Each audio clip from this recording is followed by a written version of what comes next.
Hey everyone, Andrew here from Property Association. Thought I'd take it outside today. Hopefully the glare's not too bad, but we want to look at the Melbourne market in brief today. Just a quick snapshot of some of the key indicators.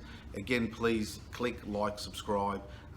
We're generating more and more content, and we're going to keep doing some more exciting things. So the more people who jump on board, the more ideas we get and the more resources we have to keep bringing new and exciting information that's valuable to people that are interested in property. So with Melbourne, we want to look at 5 key sort of indicators to sort of give us an idea of where that marketplace is at. So we're looking at rental, construction starts, underlying demand, the population, all these key indicators that will tell us roughly where the market is heading. So I'm going to look at some of these graphs and whatnot that I've got here as we're going, because it stimulates new ideas in my head. So what I found is, if you're just trying to present a pre-scripted thing, sometimes things don't get said and you miss out on really good, valuable content. And that's the key, and that's what we're going for here, is that valuable content. So if we have a look at, initially, if we look at the rents, so what we found is that the rents in Melbourne are actually quite strong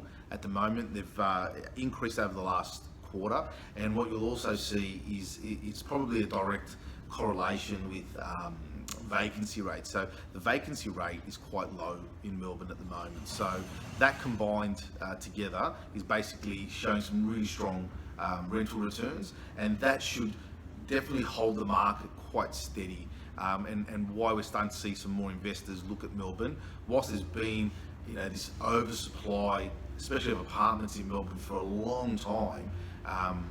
It's actually had a really strong population growth to sustain that to some extent, and now they're even talking about some of the premium and luxury apartment markets being undersupplied for Melbourne. So that's really interesting. So the vacancy rates are quite low. If we look at the next stage, which is your construction activity, so the construction activity, it's not too bad, but like most areas, people are being a little bit conservative at the moment, and the new starts aren't kicking through. You can see that over the long term, that Melbourne has, like Sydney, generally you've had your approvals a little bit over your commencement, but right now they're pretty level in Melbourne, and what we expect to see is that the actual approvals start to increase, getting ready for when that undersupply kicks in next,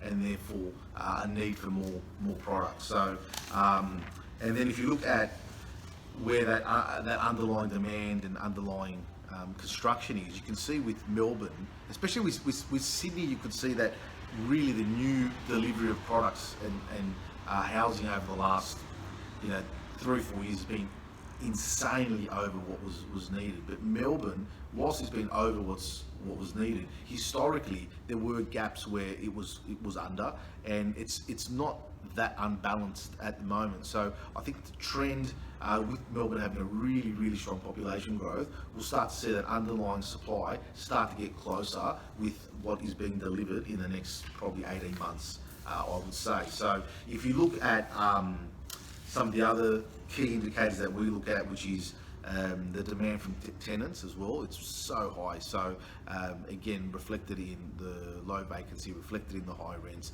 which will then reflect into investors going in there. So I actually think Melbourne will start to recover probably quicker than Sydney, and you'll see investors going there first because the returns are so high. So as soon as the banks ease up a little bit on the credit side of things, I can see Melbourne moving slightly before Sydney overall. We've also had a look at the northwest of Melbourne, because we've had one of our subscribers, Honey, asked the question of, is now the time for him to be jumping into that area. Just a quick little trick: if you're looking in a particular area and you want to understand where what you want to know is there demand in that area? So if I'm going to go out there and buy something, is there a demand in that area? Because if there is, I need to act quickly. And if I'm happy with the property, happy with the price, I need to make a move, because if there's a strong underlying demand, I run the risk of losing the property. Not only do I run the risk of losing the property, but then that demand, as it increases, will push up the prices. So in a matter of 4 months of being not so proactive, I can see prices go up by $10,000, $15,000, $20,000. So the little trick is jump into the suburb you're looking at, go into realestate.com and look at the product. If you're looking for a house, just look at houses. If you're looking at apartments, 2-bedroom, just look at that section of the market and see how many are on the market. Then go into the sold section and see how many sold this month, how many sold last month, and how many sold the month before. And then basically add those up, divide it by the amount that's being advertised available at the moment, and lost it again.